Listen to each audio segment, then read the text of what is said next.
समाजाचे संस्थापक क्षेत्राची सुरुवात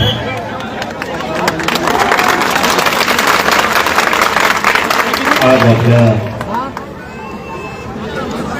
मिरवट गावात अखंड हरिनाम सप्ताह त्या निमित्तानं तुम्हाला सगळ्यांनी खूप खूप मनापासून शुभेच्छा देतो. महंत उपलेकरजी बाबा यांचं कीर्तन आज आपल्या इथं पार पडलं.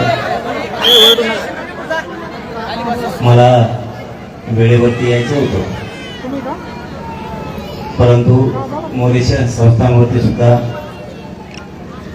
गंगा भारती महाराजांची पुण्यतिथी होती, तिकडे गेलो आणि इकडे येता येता आपले प्रत्येक बांधव रस्त्यावरती उभा होते. येता येता वेळ होत गेला, म्हणून तुमची सगळ्यात अगोदर मनापासून दिलगिरी व्यक्त करतो की मला यायला उशीर झाला.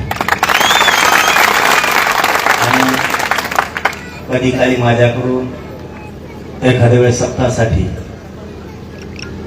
किंवा कुठल्या लग्न समारंभासाठी येणं झालं नाही तर माझा मायबाप समाज नाराज होत जाऊ नका.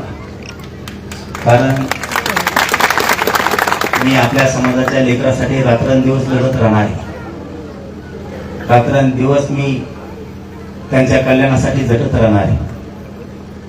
परंतु सतत उपोषण केल्यामुळे माझ्या पोटात आग होती, अंग थरथर कापतं. त्यामुळे एखाद्या वेळेस माझ्याकडून लग्नासाठी सप्ताहासाठी येणं होत नाही. फक्त नाराज होत जाऊ नका, पण आधी त्या ठिकाणून राज्यातल्या समाजाचं लेकराचं कल्याण केल्याशिवाय मी मागे हटणार नाही. कधी कधी असं होतं की सप्ताहाच्या ठिकाणी आणि लग्नाच्या ठिकाणी जाणंच होत नाही. 200 पासून ते मला 1400 पर्यंत पत्रिका राहते. लग्नाला जायचं कसं हा सुद्धा लय मोठा प्रश्न आहे. परंतु समाजाने एक गोष्ट काय मनात ठेवायचं, जिथं असेल त्या ठिकाणावर तुमच्या लेकराच्या कल्याणासाठी लढतोय ना, बस समाधानी राहायचा.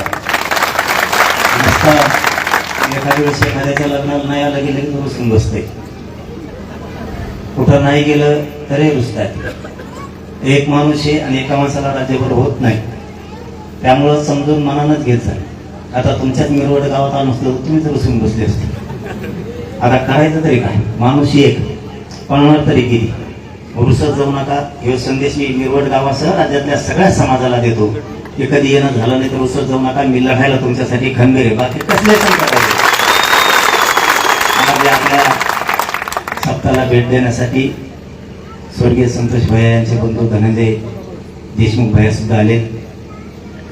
महादेव भैया मुंडे यांचंही कुटुंब आज आपल्या या सप्ताहाला भेट देण्यासाठी आले. त्यांच्याही पाठीशी आपण सगळे उभा राहत जा. शेवटी आपणच सगळ्याचा बळ असतो आणि आपणच सगळ्याला धीर दिला पाहिजे, आधार दिला पाहिजे. या भूमिकेत आपण राहायचं. बाकीचं सगळं मी समजतो, तुम्ही बाकीचं टेन्शन घेऊ नका.